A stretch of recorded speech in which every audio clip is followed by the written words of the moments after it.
Perayaan Hari Ulang Tahun ke-80 Kemerdekaan Republik Indonesia di Kabupaten Poso, Sulawesi Tengah diselimuti duka.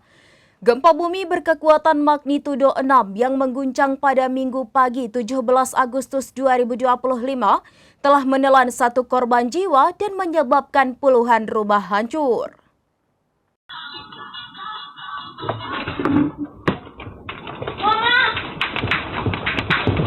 Perayaan Hari Ulang Tahun Republik Indonesia ke-80 di Kabupaten Poso, Sulawesi Tengah diselimuti duka. Gempa bumi berkekuatan magnitudo 6 yang mengguncang pada Minggu pagi 17 Agustus 2025 telah menelan 1 korban jiwa dan menyebabkan puluhan rumah hancur. Menurut laporan dari BNPB, korban meninggal dunia adalah seorang warga yang sebelumnya mengalami luka kritis. Korban tertimpa reruntuhan bangunan Gereja Elim Masani di Desa Masani, Kecamatan Poso Pesisir. Kepala Pusat Data Informasi dan Komunikasi Kebencanaan BNPB, Abdul Muhari mengungkapkan bahwa korban meninggal setelah sempat menjalani perawatan. Gempa yang terjadi juga menimbulkan kerusakan material yang signifikan.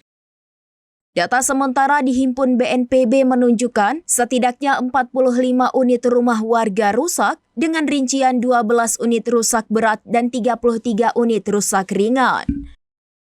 Pemerintah daerah bersama tim BNPB terus melakukan pendataan dan kaji cepat di lapangan untuk memastikan seluruh dampak gempa teridentifikasi. Bantuan dan penanganan darurat segera disalurkan untuk membantu para korban terdampak. Duka mendalam turut dirasakan oleh seluruh warga Poso yang seharusnya merayakan momen bersejarah kemerdekaan. Peristiwa ini menjadi pengingat betapa rentannya wilayah Indonesia terhadap bencana alam sekaligus menyoroti pentingnya kesiapsiagaan dalam menghadapi potensi bencana.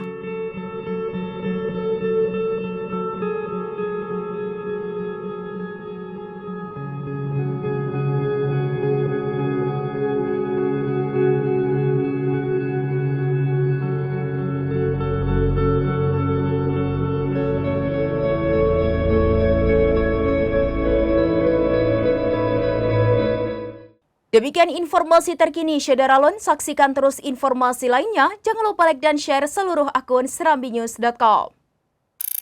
Download Tribun X sekarang, menghadirkan lokal menjadi Indonesia.